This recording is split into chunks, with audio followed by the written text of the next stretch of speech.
기도드리겠습니다.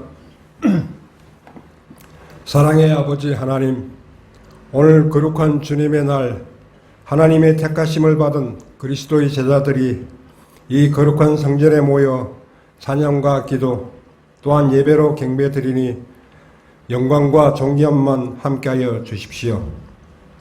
창조주 하나님의 놀라운 영광만이 이곳 거룩한 제단에 차고 넘치게 하시며 세상의 죄를 자복하는 귀한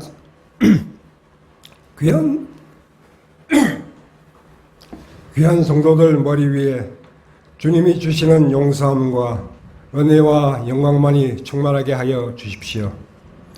지금 이 시간 교회의 역사와 민족의 역사를 통하여 놀라우신 하나님의 섭리를 깨닫게 하시며 말씀하시는 성령 하나님의 음성을 듣게 하시되 예수 그리스도의 은혜만이 고개 숙인 각 심령들 영혼 위에 차고 넘치게 하여 주십시오. 지금 이 시간에도 코로나19로 우리나라와 온 세계가 힘든 상황에 있으며 그 중에서도 현재의 우리의 위치는 남유다와 북이스라엘처럼 남과 북이 서로 근심과 분노 가운데 있으니 주님의 권능이 빛나며 주님의 말씀이 선포되게 하시어 우리 민족과 세계의 열방이 회개하고 겸손히 머리 숙여 그리스도의 왕국으로 오게 하여 주십시오. 바라옵기는 이 나라 이 민족 한 사람 한 사람이 과거의 불행과 고난을 잊지 말게 하시되 경계하고 준비된 마음으로 이 땅의 위기를 벗어나게 하여 주시옵소서. 오늘도 이 시대의 고통과 아픔을 위해 또한 복음으로 온전히 이 모든 상황이 회복되기를 기도하시는 담임 목사님의 영육이 강건케 하시며 그 말씀이 선포될 때에 우리 전 성도들이 아멘으로 화답하게 하여 주십시오. 교회의 각 기관과 재직들과 섬기는 손길들을 기억하여 주시되 섬기는 그 손길마다 주님께서 예배하여 두신 축복을 더하시며 믿는 자의 권세가 넘치게 하여 주십시오. 오늘도 저희 모퉁이돌 교회를 잊지 아니하시고 주님의 귀한 은혜와 영광으로 충만케 하심에 감사드리며 이 모든 영광 주님 홀로 받아 주십시오. 모든 것 감사드리며 예수 그리스도의 이름으로 기도드립니다. 아멘. 오늘 우리 주님의 말씀은 요한복음 7장 53절에서부터 8장 11절까지 있는 말씀입니다.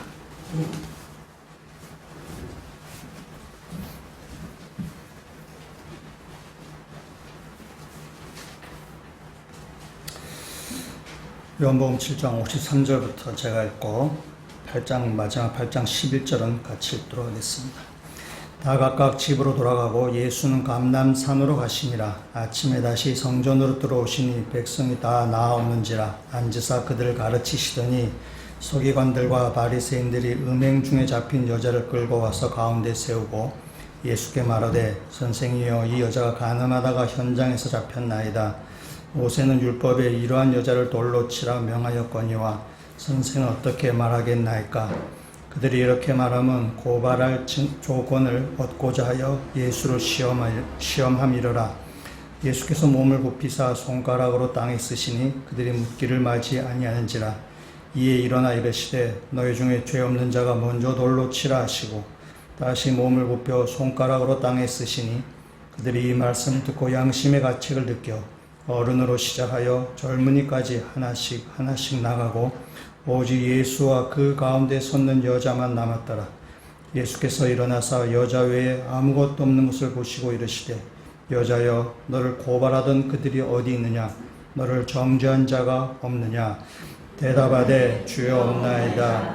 예수께서 이르시되 나도 너를 정죄하지 아니하노니 가서 다시는 죄를 범하지 말라 하시니라. 아멘. 한 말씀을 암송을 하도록 하겠습니다. 요한복음 7장 37절 말씀. 명절 끝날 곧 큰 날에 예수께서 서서 이르시되 누구든지 목마르거든 내게로 와서 마시라. 요한복음 7장 37절 말씀. 아멘. 예, 감사합니다. 요한복음 7장 37절 말씀은 요한복음 7장의 요절이라고 이야기도 할 수 있는 구절입니다. 예수님께서 생명의 물이 되신다는 그 말씀입니다. 오늘 본문의 말씀을 보시면은 그 7장 53절에서부터 8장 11절 사이에 꺽쇠가 이렇게 놓여져 있습니다. 꺽쇠가 놓여져 있고 7장 53절에 각주가 이렇게 있습니다. 각주에 보시면은 이렇게 돼 있어요. 어떤 사본에 7장 53절부터 8장 11절까지 없음 이렇게 되어 있습니다. 고대 사회에 이 성경이 기록될 당시에는 오늘날처럼 뭐 복사기나 뭐 프린터기가 그렇게 있지 않습니다. 그래서 이 성경을 사람들이 이렇게 보고 뺏겼었습니다. 뺏겨서서 이렇게 여러 사람이 읽을 수 있게 했습니다. 그래서 우리가 뺏겨 쓴 것을 우리가 사본이라고 이야기하고요. 성경의 사본은 되게 많이 있습니다. 엄청나게 많이 있습니다. 근데 오늘 보면서 어떤 사본에는 오늘 이 본문의 말씀이 기록되지 아니한 사본이 있다라고 지금 이렇게 말하는 것입니다. 원본이 아니라 뺏겨서는 과정 가운데서 이것이 생략한 그런 사본이 있다는 것입니다. 오늘 말씀에 오늘 말씀 싹 빼고 보면은 7장 52절에 있는 말씀에서 8장 11절로 이렇게 넘어가도 전혀 이렇게 문맥이 어색하지가 않습니다. 아주 자연스럽게 넘어갈 수 있습니다. 그렇지만 성경학자들은 오늘 읽었던 오늘 우리의 이 본문을 성경 텍스트로 우리가 받아들이게 했습니다. 성경학자들이 이 성경의 본문을 정하는 데 있어서 그냥 그들이 뭐 엿장수가 뭐 엿 팔아먹듯이 그냥 뭐 이렇게 한 것이 아니라 오랜 세월 동안 수십 년 또는 수백 년 동안 그들이 연구하고 그들이 하여튼간 토론을 하고 그렇게 해서 이 본문을 그들이 결정을 한 것이고 그들이 결정한 것을 교회가 그래서 종교회의를 통해서 이 본문을 받아들이게 됐습니다. 그래서 오늘 우리가 읽었던 이 성경 66권은 그 수많은 학자들의 여기에 그 땀과 노력과 헌신이 거기에 들어가 있는 것이고, 그래서 오늘 우리는 이 본문을 텍스트를 그냥 우리 그 말씀 우리는 받아들이게 됩니다. 그래서 좀 꺽쇠 안에 있는 소리 참고하는 내용이지, 그냥 세계 교회가 이 본문을 성경을 우리가 받아들이게 됩니다. 근데 간혹 어떤 사본에는 기록이 되어 있지 않다. 우리가 참고 삼아 하는 그런 말씀입니다. 이 7장과 8장은 초막절을 배경으로 하고 있습니다. 초막절을 배경으로 하는데 초막절에 큰 행사가 두 가지가 있습니다. 유대인들이 초막절 지킬 때에 실로암에서 이렇게 물을 떠와서 성전 제단에 붓는 의식이 하나 있고, 그 다음에 또 성전 뜰에다가 아주 이렇게 등대를 세워서 불을 밝히는 그런 두 가지 의식이 초막절에 유대인들이 행하는 아주 큰 의식입니다.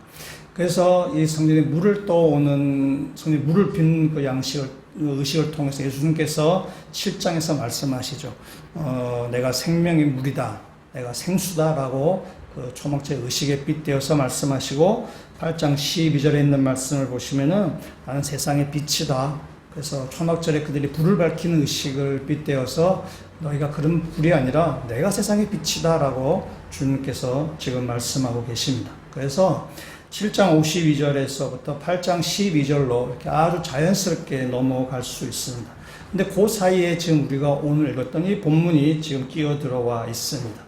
그래서 본문에 좀 이렇게 어색하기도 하지만은, 그러나 이 본문, 오늘 읽었던 이 본문의 사건을 통해서 예수님이 누구신가를 지금 아주 재밌게 드러내는 사건입니다. 초막절 가운데 예수님이 설교를 하시지만은 그 사이에 오늘 벌어진 이 한 사건을 통해서 예수님이 누구신가, 예수님이 어떤 분이신가를 아주 잘 보여주는 그런 아주 재미난 사건이고, 이 본문 사이에서 그런 의미가 오늘 그런 의미가 있습니다.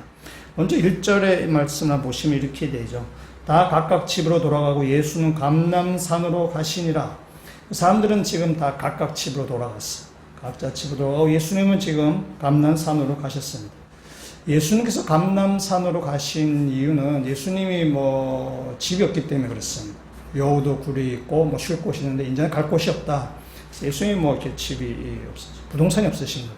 그래서 없는데 그런 의미도 있지만은 예수님이 감람산에 가시는 것들은 성경에 보시면 예수님이 기도하러 감람산에서 기도를 많이 하시고 계시는데 지금 예수님이 여기서 이 땅에서 좀 유대에 사역하시면서 사람들에게 많이 인기를 얻었지만은 또한 일부에서는 예수님을 죽이려고 하는 그런 시도들도 있었습니다.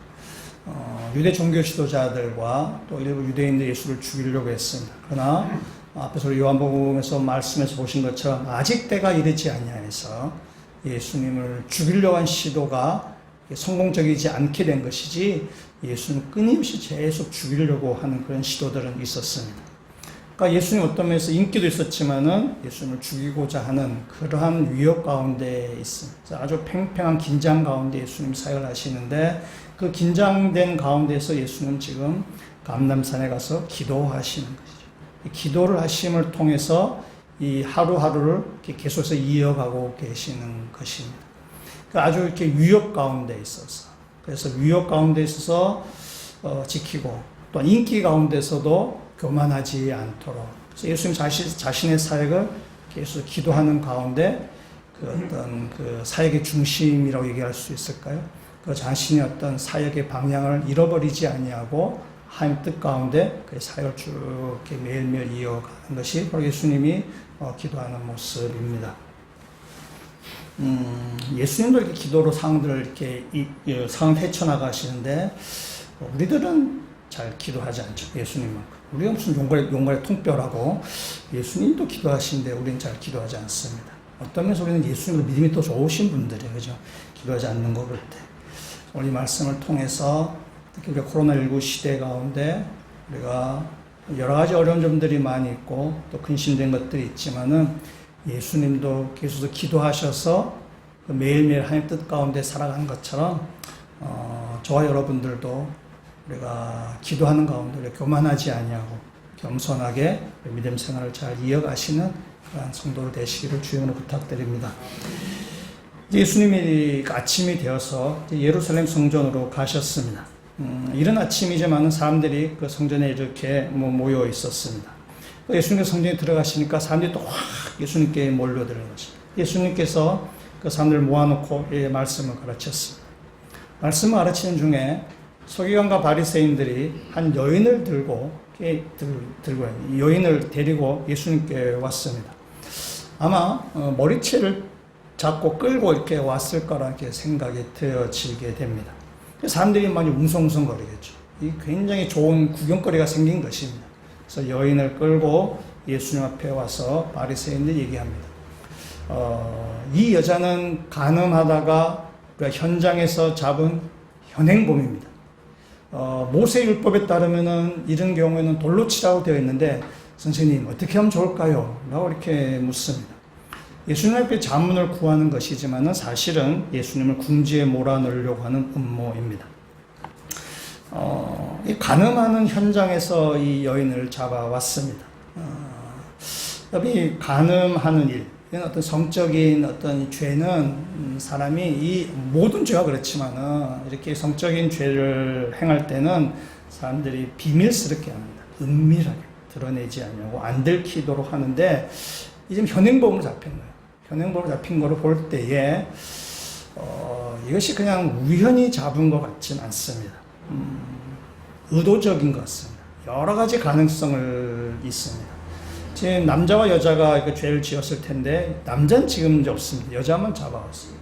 남자가 비겁하게 도망갔거나 아니면은 이 바리새인이나 서기관들이 남자를 사주해서 여자를 좀 꼬셔서 좀 그런 범행의 형장을 만들었거나 또 아니면 이 여인은 또 이런 죄를 아주 이렇게 빈번하게 짓는 그래서 본인은 비밀스럽게 한다고 하지만은 또 사람들이 좀 알고 있는 그래서 그 현장을 이렇게 잡을 수 있는 그런 여인이지 않았을까? 여러 가지 가능성이 있어요. 여러 가지 가능성은 있고, 그건 성경은 말하지 않기 때문에 우리가 뭐라 할 수 없지만은 여러 가지 가능성이 있는데, 어떻든 간에 현장을 급습해서 잡아왔다는 것은 우연은 아니고, 그냥 의도적인 일이다.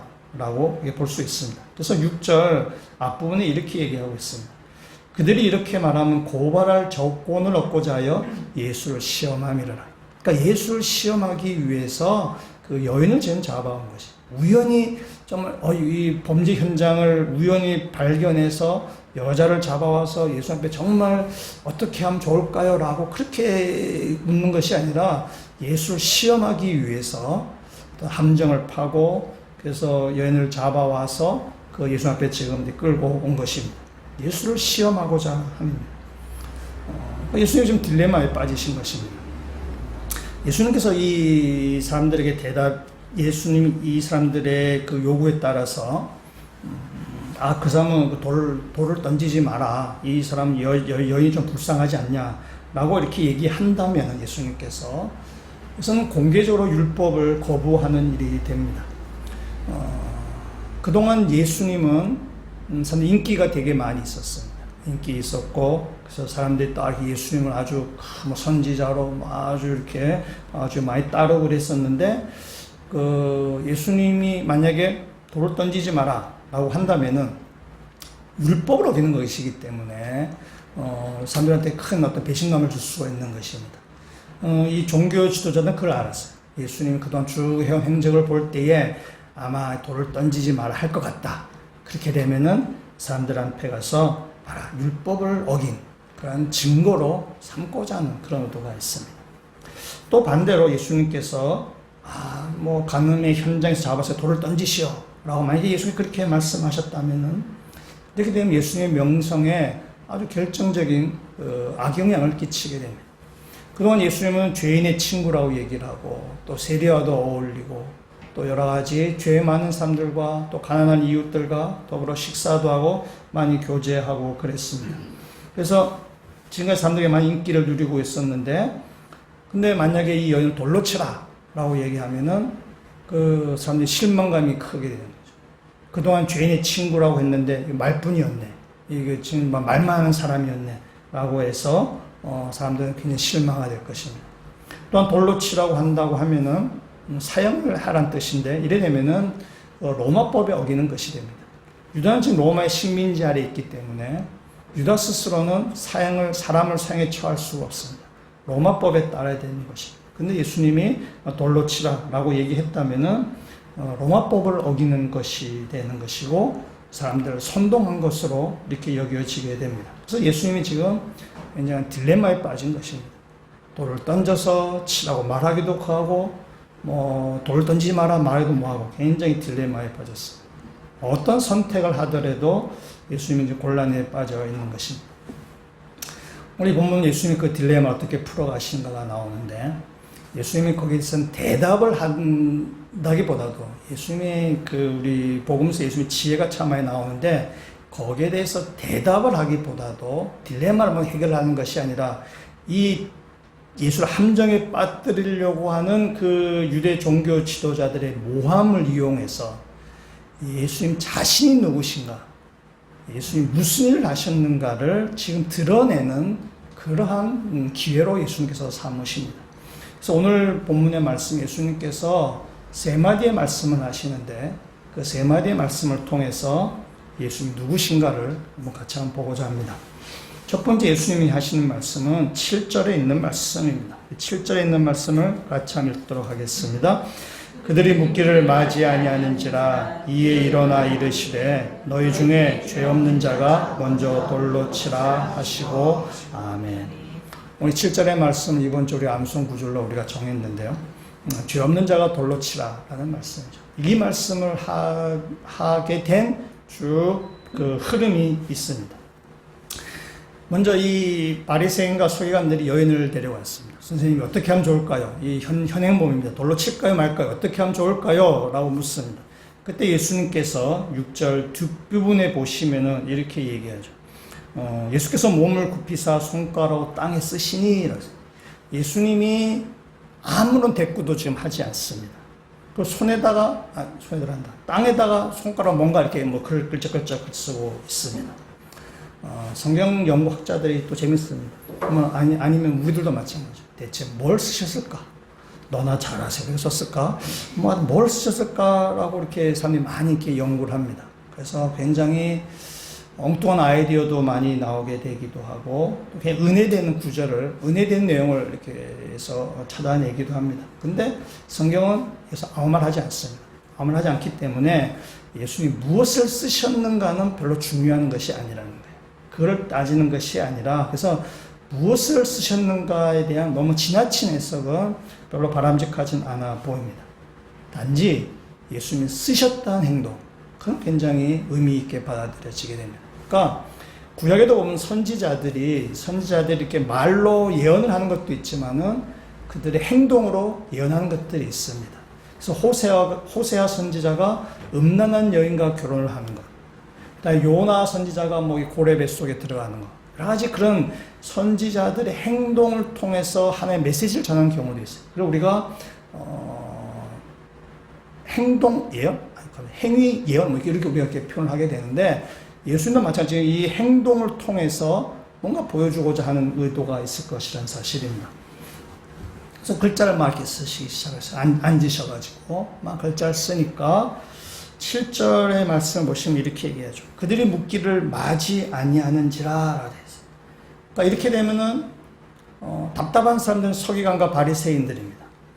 예수님께서 아무런 대꾸를 하지 아니하시니까 이 서기관과 바리새인은 오히려 안절부절하게 된 거죠.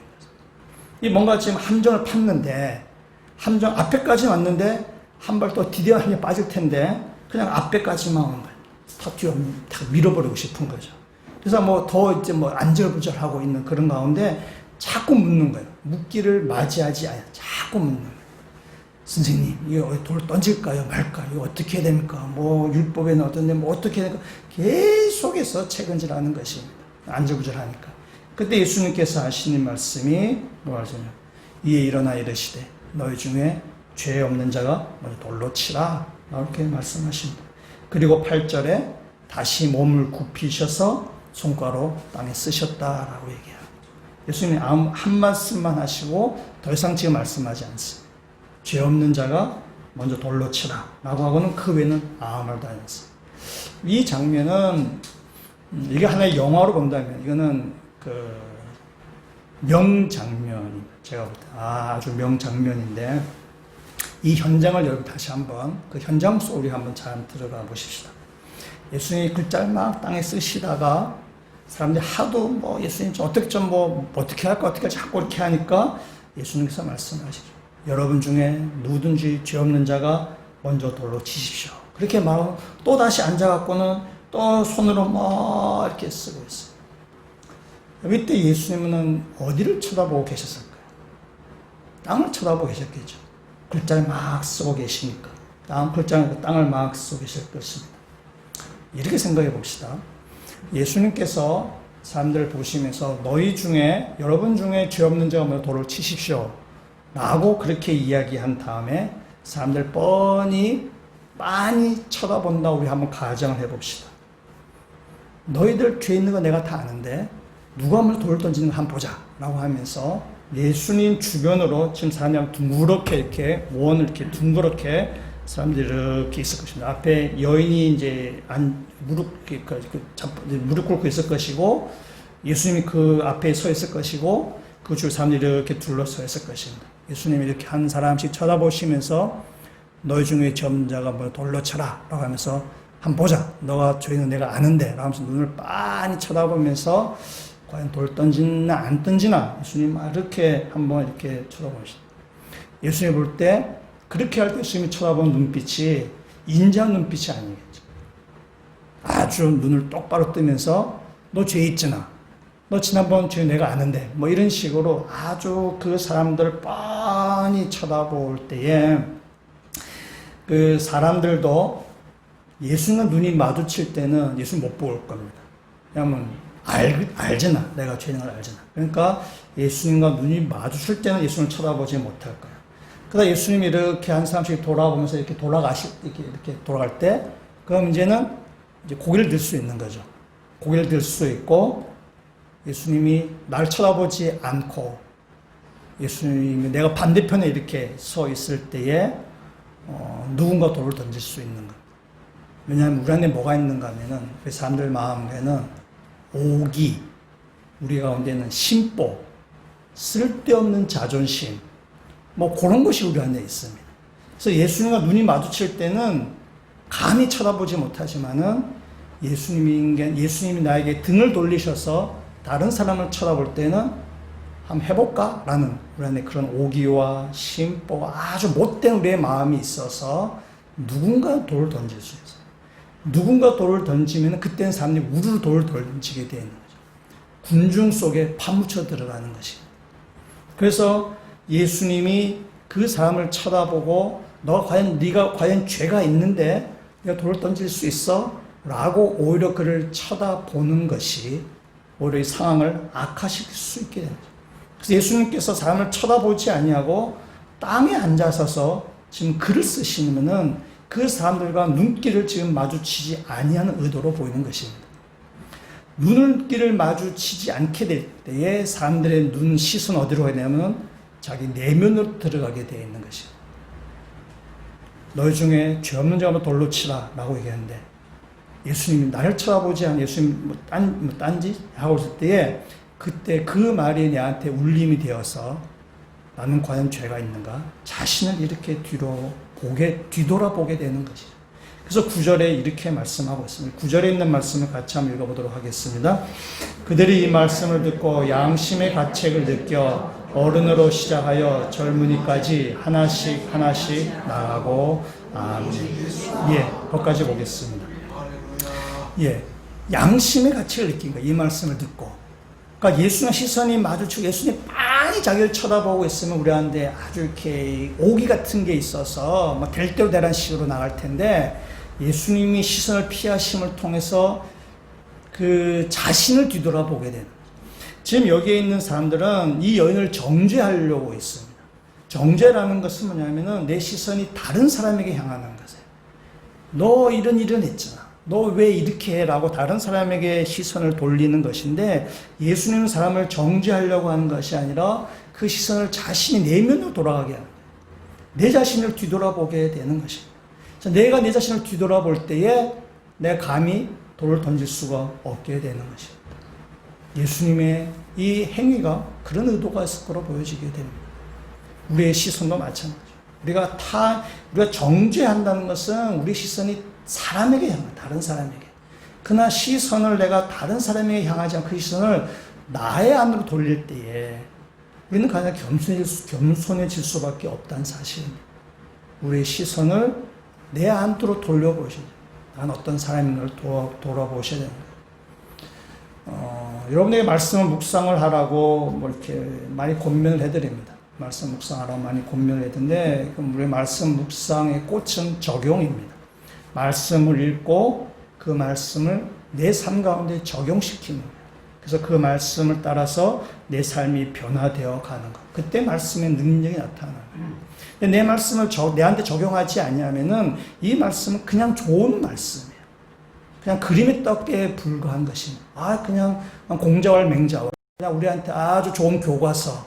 그래야 되는 거죠. 나하고는 전혀 상관이 없는 그냥 좋은 말씀이 되는 거예요. 성경은 우리에게 그렇게 오기를 원치 않습니다. 이 말씀이 우리 가운데 들어와서 이 말씀대로 적용하면서 이렇게 살아가며 그래서 우리의 삶이 변화되기를 원하는 것입니다. 그것이 우리가 말씀 묵상한다라는 것입니다. 성경을 읽는 거나 듣는 그게 아닙니다. 이 말씀이 내 가운데서 하루하루 변화되어 가는 삶, 이 말씀에 따라서 그것이 바로 그리스도인이 해야 될 일이고 하나님께서 우리에게 준 성경의 의미가 됩니다. 근데 우리가 말씀 묵상할 때 우리가 간혹가다 엉뚱한 생각이 듭니다. 말씀 묵상하다가 보면은 이 말씀 김 집사가 들어야 되는데 오늘 목사님 말씀 박 집사가 듣고 해야 되는데 적용을 자꾸 다른 사람에게 자꾸 우리가 하게 되는 그런 실수를 하게 됩니다. 이렇게 되면 말씀 묵상이 되지 않습니다. 나에게 주시는 말씀으로 내가 그 말씀 어떻게 반응할까? 거기다 우리가 반응해야죠. 물론 머릿속에 떠오릅니다. 김 집사가 떠오르지만은 떠오르는 그걸 그냥 스쳐 지나가게 하시고 그는 그분의 몫이고 오늘 이 말씀이 나에게 주시는 말씀입니다. 내가 어떻게 적용해야 될까 해야 되는 우리 이런 일도 많이 하시죠. 우리가 상대방을 가르칠 때 막 손가락질을 막 하는데 그 하지 마라 그러잖아요. 버르장머리 없다라고 얘기하죠. 그렇게 하면 예의가 아니다. 또 하나가 이유가 있잖아요. 이렇게 하면은 상대방을 가리키는 하나지만 나한테 세 손가락이 날 가리키고 있다는 거잖아요. 그러니까 내가 더 조심해라 라는 차원에 있어서 이렇게 우리가 손가락질 하지 마라 라고 그렇게 말하게 됩니다. 우리가 막 이렇게 할 때 너나 잘하세요 라는 거지. 우리 21세기에 우리나라 사람이 만들어낸 최대의 고사성 내로남불이라고 생각해요. 아주 유명 고사성. 내가 하면 로맨스고 나야 하면 불륜이고 너무나 내 중심으로 생각하고 남은 너무나 쉽게 정죄하는 것이 우리들의 모습이라는 거죠. 우리가 교회 생활하면서 이 교회 안에서 우리가 기대하는 바가 있고 또 신앙생활하면서 우리가 어떻게 하면 또 이렇게 원하는 바가 있을 것입니다. 그런데 여러분 기억하실 것은 이 교회는 미완성된 사람들이 모여 있는 곳입니다.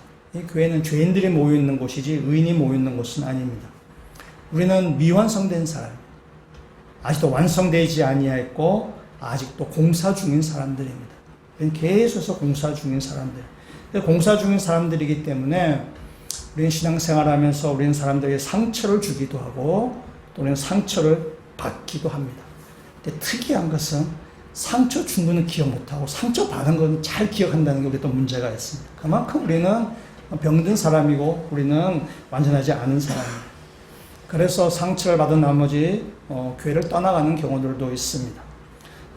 제가 한 가지 예언을 하는데 어느 교회나 똑같습니다. 이 교회가 문제가 많고 이 교회 상처가 많이 받아서 다른 교회가 똑같습니다. 어느 교회나 똑같아요. 사람이 있는 곳은 다 똑같습니다. 교회만이 아닙니다. 사람이 있는 곳은 어디나 다 상처 주고 상처받게 되어 있다는 사실입니다. 여기 가정에서도 마찬가지. 가정에서도 우리가 남편과 아내 사이에, 부모와 자녀 사이에, 자녀 형제들 사이에서 우리는 상처를 주고 상처를 받고 막 웬만하면 뭐 왼수라고 그러잖아요. 가정 식구들. 사람이 모이는 곳은 다 그렇습니다. 어디나 하죠. 우리는 다 완전하지 않은 사람이기 때문에 그런 거죠. 그래서 여러분이 뭐 교회를 어떤 사람들이 교회 상처를 받아서 이제 다른 교회 가.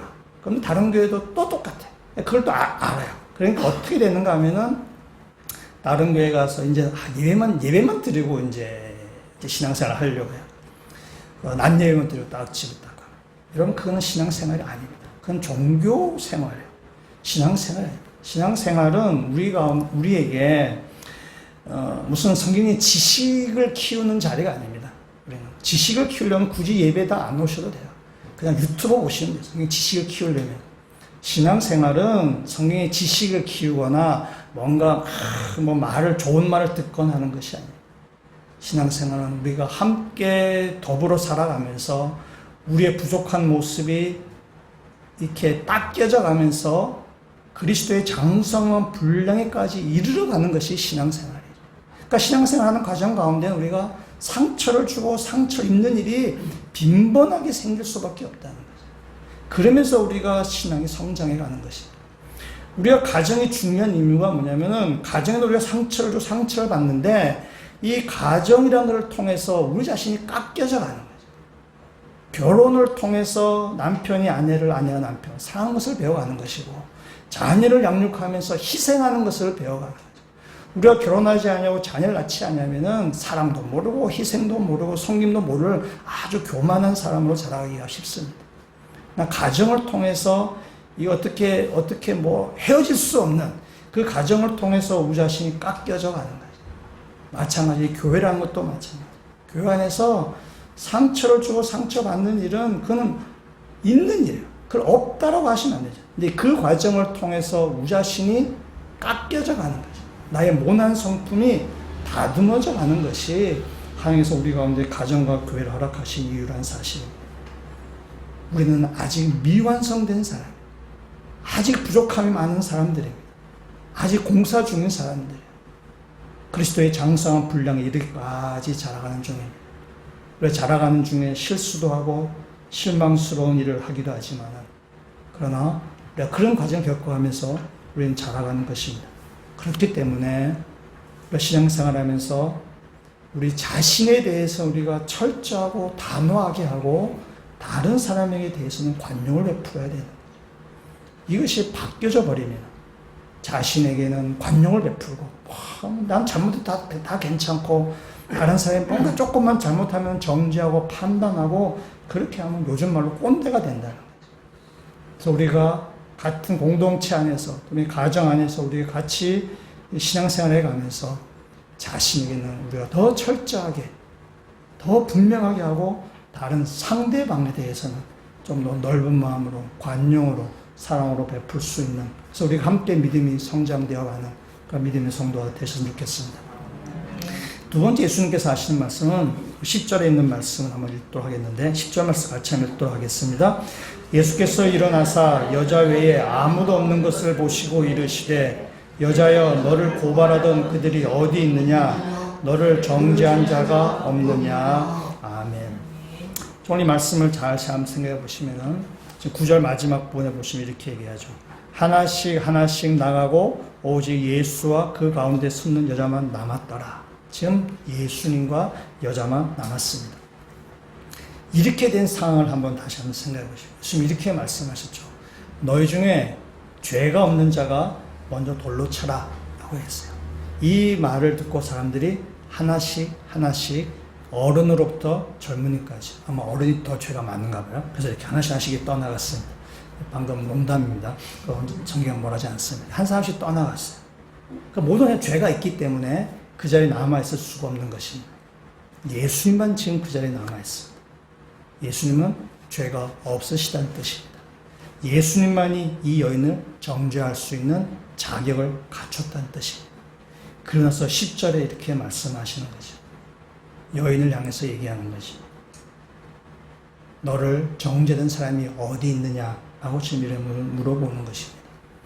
예수님만이 지금 이 여인을 정죄할 수 있는, 판단할 수 있는 그 자격을 갖추셨는데 예수님이 여인을 향해서 그 여인을 정죄하지 않습니다. 여인을 향해서 네 죄를 네가 알렸다라고 죄를 추궁하지 않습니다. 단지 너를 정죄하던 사람이 어디 있느냐라고 말합니다. 이 말은 뭐냐? 11절의 말씀 보시면은 대답하되 주여 없나이다 라고 해요. 여인으로 하여금 너를 정죄할 사람이 한 사람도 없다는 사실을 지금 확인시켜 주신 것입니다. 여러분 여인의 입장에서 생각해 보시면은 여인은 지금 잡혀갔습니다. 현장범으로 빼도 박도 못하게 잡혀갔어요. 벌벌벌 떨면서 지금 잡혀갔어요. 그래서 그 무리 군중들 가운데 지금 거기에서 완전히 바닥 엎드려져요. 얼굴도 못 들고 고개를 팍 파묻혀가지고는 돌이 날아오기만 기다리고 있습니다. 두려움, 창피, 무서움, 부끄러움으로 아주 몸소리치면서 그 앉아 이렇게 자빠져 있는 그 여인을 향해서 예수님께서 말씀하시는 거예요. 너를 정죄한 사람이 어디 있느냐? 할 때 여인이 그때 고개를 들고 아마 주를 쭉 둘러봤을 것입니다. 주님, 한 사람도 없습니다. 라고 얘기해요. 그러니까 여인을 정죄한 사람이 지금 아무도 없는 것이. 그리고 나서 예수님께서 말씀하시죠. 11절에 예수께서 이르시되 나도 너를 정죄하지 않겠다 하고 주님께서 말씀하십니다. 예수님만이 이 여인을 정죄할 수 있는 유일하신 분이세요. 유일한 그 자격을 갖추신 분이십니다. 그 예수님께서 여인을 정죄하지 않겠다라고 선언하십니다. 예수님이 이 여인의 죄를 모르는 것이 아닙니다. 이 여인의 모든 죄를 다 알고 있습니다. 그러나 이 여인을 지금 용서하시겠다 하는 것입니다. 예수님 이렇게 생각해 보시죠. 예수님이 누구시길래 이 여인을 용서할 수 있느냐? 지가 뭔데 이 여인을 용서할 수 있느냐라고 우리가 한번 그렇게 질문을 던져볼 수 있습니다. 오늘 요한복음 8장 맨 마지막 절을 한번 가보시겠습니다. 8장 59절에 있는 말씀 우리 한번 같이 한번 읽어보도록 하겠습니다. 그들이 돌을 들어 치려 하거늘 예수께서 숨어 성전에서 나가시니라. 아멘. 이 8장에 있는 말씀은 돌로 시작해서 돌로 끝난다고 이렇게 볼 수 있습니다. 예수님은 여인이 맞아야 될 돌을 예수님께서 맞으신 것입니다. 물론 이 8장에서 예수님 돌에 맞아서 돌아가셨다라는 그런 뜻은 아닙니다. 유대인들은 끊임없이 예수를 죽이려고 하는 거죠. 여기서 돌을 던져서 예수님을 죽이려고 했었습니다. 예수님은 나중에 십자가에 달려 돌아가십니다. 십자가에서 죽으심은 이 여인의 치러야 될 죄값을 예수님이 대신 치르신 사건이 십자가 사건입니다. 예수님의 그 죽으심으로 인해서 이 여인은 죄에서 용서함을 받게 되었습니다. 예수님은 지금 그 사실을 선포하신 것입니다. 나도 너를 정죄하지 않겠다. 너의 죄값을 내가 이미 다 치렀다 라고 주님께서 말씀하십니다. 우리에게도 동일하게 주님께서 말씀하십니다. 우리가 스스로도 뒤돌아봐도 우리가 죄가 많은 사람들입니다. 그러나 우리의 유일한 재판장이신 예수님께서 우리에게 말씀하시는 거죠. 내가 너를 정죄하지 않겠다라고 말씀하십니다. 예수님의 십자가 사건이 우리의 죄값을 다 지불하신 사건이고, 그래서 우리를 정죄하지 않겠다라고 주님께서 말씀하십니다. 사도 바울은 이 부분을 이렇게 얘기하고 있습니다. 로마서 3장 23절, 24절에 있는 말씀에 이렇게 이야기하고 있습니다. 우리 한번 같이 한번 읽어보도록 하겠습니다. 모든 사람이 죄를 범하였음에 하나님의 영광에 이르지 못하더니 그리스도 예수 안에 있는 속량으로 말미암아 하나님의 은혜로 값없이 의롭다 하심을 얻은 자 되었느니라. 아멘. 모든 사람이 죄를 범하였습니다.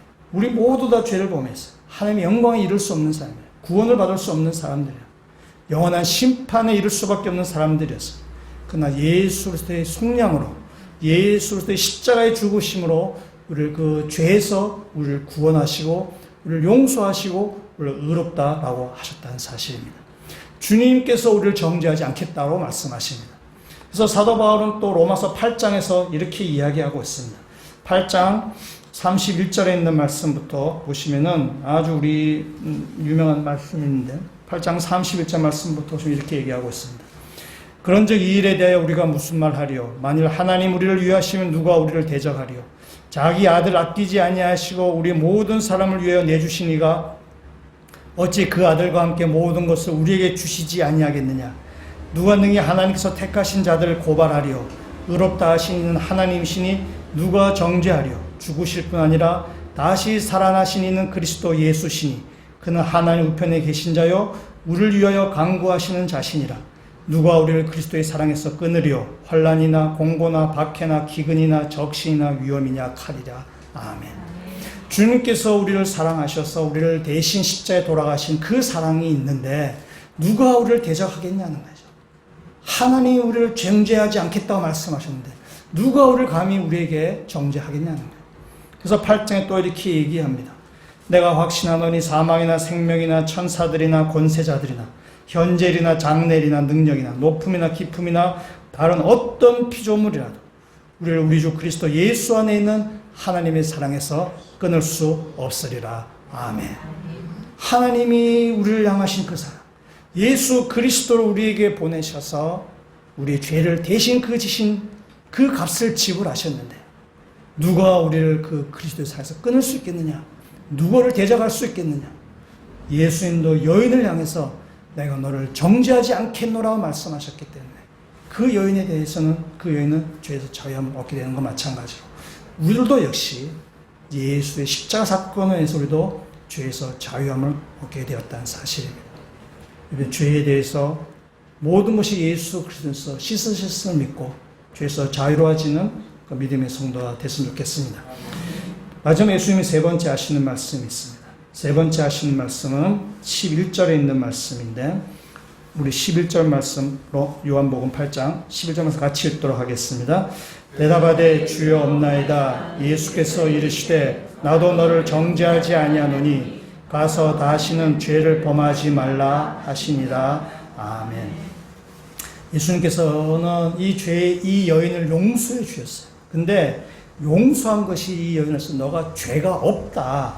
너가 죄를 안 지은 것이 아니다라고 말씀하지 않습니다. 죄를 지면서 전제하기 때문에 용서하신다고 지금 말씀하십니다.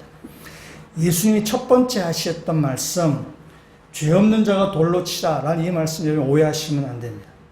이 말씀은 누군가가 뭔가 잘못을 했을 때 지적도 하지 말라는 말도 아니고 뭔가 잘못에 대해서 그에 상응하는 처벌도 내리지 말라는 그런 말이 아닙니다. 누군가 잘못했을 때는 그것은 지적을 받아야 되고 잘못에서 돌아서야 됩니다. 누군가 잘못을 했는데 그냥 온정적으로만 처리한다면 그것은 용서가 아니라 그냥 무책임한 것입니다. 한국 교회가 우리가 세상에서 조롱을 받는 여러 가지 이유가 있는데 그 중에 한 이유는 이런 것이 있습니다. 교회가 죄에 대해서 잘못한 것에 대해서 옳고 그름을 잘 따지지 않냐가 유야무야 넘어간 것이 있어요. 그러다 보니 그 죄가 자꾸 반복돼서 나오는 거죠. 죄에 대해서 정확하게 이것은 우리가 금해야 되고 뭐 다시는 하지 않으면 뭐 이렇게 되지 않냐고 그냥 좋은 게 좋다 식으로 넘어가 버렸어요. 사랑이란 이름 하에 그냥 두리뭉실 넘어가 버렸어요. 그래서 교회가 죄가 자꾸 반복이 되고 또 거기에 대해서 교회가 실수를 자꾸 하게 되는 것입니다. 오늘 죄 없는 자가 먼저 돌로 치라라는 이 말은 내가 죄를 이렇게 유야무야하게 넘어가라 그런 말이에요. 이 말은 뭐냐면은 누군가를 하나님 앞에서 가망 없는 자로 판단하지 말란 뜻이에요. 그러니까 누군가를 최종적으로 심판하지 말란 뜻이에요. 어떤 사람이 죄를 지음을 통해서 그 사람을 낙인 찍지 말라는 것입니다. 우리가 사람을 함부로 정죄하거나 그 사람을 함부로 판단하지 않아야 되는데 그것이 어떤 죄에 대해서 지적하는 것은 되지만 그 사람이 한 번 죄를 지은 통해서 그 사람을 아주 이렇게 그 최종적인 판단, 그 사람에 대해서 더 이상 가망이 없는 그 사람 그 낙인 찍지 마라라는 것입니다. 최종적으로 판단하신 분은 바로 요 하나님밖에 없습니다. 그건 하나님의 몫이죠. 우리가 그렇게 판단할 근거나 실력이나 능력은 우리 가운데 없다는 사실입니다. 우리가 해야 될 일은 뭐냐? 사람을 품는 것이죠. 죄를 지적하고 죄에서 돌아서게 해야 되지만은 그 사람을 품는 것이에요. 품고 또 내 자신에 대해서는 내가 죄를 범하지 않아야 되는 것입니다. 그래서 그리스도인은 정죄하는 사람이 아니라 생명을 살리는 사람이 바로 그리스도인입니다. 여러분 이 요한복음 8장에 이 여인을 유대 종교 지도자들이 했던 방식으로 하면 이 여인은 죽는 것입니다. 그러니까 돌에 맞아 그냥 죽는 것이에요. 그러나 예수님이 하셨던 방식으로 하면 이 여인은 살아나게 되는 것입니다. 목숨만 사는 것이 아니라 이 여인의 인생 자체가 새로워지게 되는 것입니다. 이 여인을 향해서 예수님 이렇게 말씀하시죠. 정죄하지 않겠다라고 말씀하시고 다시는 죄를 범하지 말라라는 거예요. 내가 더 이상 과거 죄를 묻지 않겠다. 너 앞으로 죄를 짓지 마라. 과거의 죄된 생활을 청산하고 이제부터는 새로운 인생을 살아라 라는 것이 주님의 말씀입니다. 그러니까 주님의 말씀은 이 여인의 육신적인 생명을 구할 뿐만이 아니라 이 여인을 하여금 새로운 생명을 살게 하는 새로운 인생을 살게 하는 것입니다. 그래서 예수님의 구원은 전 인격적인 구원이에요. 우리의 육신의 구원만이 아니라 우리 영혼까지 건강한 삶으로 만들어가는 것. 새로운 사람으로 태어나게 하는 것이 바로 예수님 행하신 구원입니다. 이 여인을 새로운 인생으로 이제 과거의 죄와는 단절하고 새로운 인생으로 살려고 하는 것입니다. 타인에게 대해서는 정죄하지 아니하고 자신에 대해서는 죄짓지 않는 삶을 살기를 주님께서 우리에게 말씀하는 것입니다. 이것이 바뀌게 되면은 그 내로남불되는 거죠. 타인에 대해서 막 정죄하고 자신에 대해서 막 죄를 지어도 괜찮고 이러면 내로남불이 되는 거죠. 주님께서 그렇게 하는 것이 아니라 다른 사람이 함부로 정죄하지 말고 너 자신은 죄를 짓지 말고 그래서 너 자신을 새로운 생명으로 살아내고 다른 사람을 정죄하시는 것이 아니라 사랑으로 품을 통해서 다른 사람들도 새로운 생명으로 살아가도록 해라 라는 것이 바로 주님께서 우리 그리스도에게 하시는 말씀입니다. 19세기 후반에 영국 런던 서커스 공연단에 코끼리 인간으로 불린 존재가 있었습니다. 생긴 것이 흉측하고 기괴하고 피부는 코끼리 피부처럼 아주 울퉁불퉁하고 거칠거칠하고 아주 기형적인 외모를 가진 존재였습니다. 거기에 프레드릭 트래비스라는 의사가 이 코끼리 인간에 대해서 아주 관심을 가지게 되었습니다. 그래서 이 트래비스는 그를 병원으로 데리고 왔고 그래서 병원에서 지내게 했습니다. 원래 의도는 그를 연구해서 또 뭔가 전시물로 의사이기 때문에 의학적인 관심이 있어서 연구 대상으로 그를 삼고자 했던 것입니다. 그러나 조사하는 중에 이 사람이 아주 건강한 인기를 가진 사람이고 이 사람의 이름이 존 메릭이라는 사실도 알아냈고 5살 때에 어머니께 버림받았던 사실도 알게 되었습니다. 외모가 워낙 흉물스럽기 때문에 그 그동안 겪었던 일은 뭐 제가 뭐 일이 다 설명을 안 해도 묘사를 하지 않아도 그 아픔이나 고통 우리가 다 뭐 이루 헤아릴 수 있을 것입니다. 인터넷에 코끼리 인간이라 검색하시면은 이분의 그 얼굴이 이렇게 잘 찾으셔야 돼요. 지금 검색하지 못한 여기 맞추고 검색하시면 됩니다. 이 트래비스 의사와 이 메릭이 서로 이렇게 그러면서 좋은 친구가 됐습니다. 그래서 이 메릭이 건강도 많이 회복되었습니다. 그럼에도 이 트래비스 의사가 볼 때 이 메릭에게는 그 안에 있는 이 온전한 인간성이 회복되지 못한다는 것을 그가 보게 됐어요. 이 그 메릭 안에 아주 끔찍한 공포나 아주 트라우마나 아주 그 고통스러운 기억이 있을 것이라고 그가 이렇게 생각을 했습니다. 그래서 이 메릭을 그 억압으로부터 뭔가 구원을 내고 싶었어요. 그래서 좀 더 이렇게 건강한 사람으로 이렇게 좀 이렇게 하고 싶었는데 어떻게 하면 좋을까 막 이렇게 고민을 하다가 이 트래비스 의사가 이 메릭을 이렇게 사람들 소개시켜 주면 좋겠다라고 그가 생각했어요. 그래서 첫 번째 단계로 미망인 여자친구들을 이렇게 소개해 주기로 했습니다. 그래서 미망인 여자친구에게 방문하기로 했습니다. 근데 이 시도는 상당히 위험한 시도였어요. 왜냐하면 대다수의 사람들, 특히 여성들이 이 메릭을 만나자마자 이 너무나 이렇게 공포스러운 얼굴이기 때문에 뭐 우리들도 그럴 것 같아요. 그럼 만나자마자 벌써 표정 자체가 굳어버리는 거죠. 표정이 굳어버리고 공포에 질리고 그래서 기피하고 막 역겨워하고 막 그래야 되는 거예요. 그래서 이 함부로 특히 여자분들에게 소개해 주기가 참 위험스러웠어요. 이 트래비스가 그 여인을 소개해 줬는데 이 여인이 그 메릭을 아주 친절하게 맞이했고 안부를 묻고 이렇게 손을 이렇게 잡아줬어요. 그래서 이 메릭이 그녀의 손을 놓고 그의 머리를 그녀의 무릎에 기댄 채 흐느끼게 울기 시작했습니다. 나중에 얘기하기로 이 메릭은 그녀가 자신을 향해서 웃어준 최초의 여자다 털어놓았고 그가 평생 악수를 처음 해본 여자다라고 이렇게 말했어요. 이때부터 이 메릭에게 변화가 시작되었어요. 그동안 짐승같이 살았는데 이 짐승에서 사람으로 조금씩 변화되기 시작했습니다. 이 트래비스 의사는 그 사건을 회고하면서 한 여성의 친절한 손길이 메릭의 전 인생을 변화시켰다라고 이야기하고 있습니다. 이 메릭이라는 사람은 1890년에 누워있는 동안에 이 머리가 너무 크기 때문에 자기 머리에 눌려서 질식해서 죽게 됩니다. 그때가 27살입니다. 정말 짧은 인생입니다. 한평생 짐승처럼 사람들에게 조롱과 멸시를 받으면서 살 수 있었지만 그러나 한 여인의 친절한 손길이 그를 몇 년일지는 모르겠지만 그 인생의 후반을 그가 인간답게 살게 했다는 사실입니다. 우리들은 우리와 다르다는 이유로 사람을 정죄하고 사람들을 내치고 사람을 판단합니다. 나와 다르다는 이유 하나만으로. 그러나 우리 그리스도인은 사람을 정죄하는 사람이 아니라 사람을 살리는 사람입니다. 우리를 함부로 정죄하는 것이 아니라 정죄하는 것을 하나님께 맡겨놓는 것이고 우리는 사람들을 사랑으로 품는 것입니다. 정죄하는 것이 아니라 사람을 살리는 것입니다.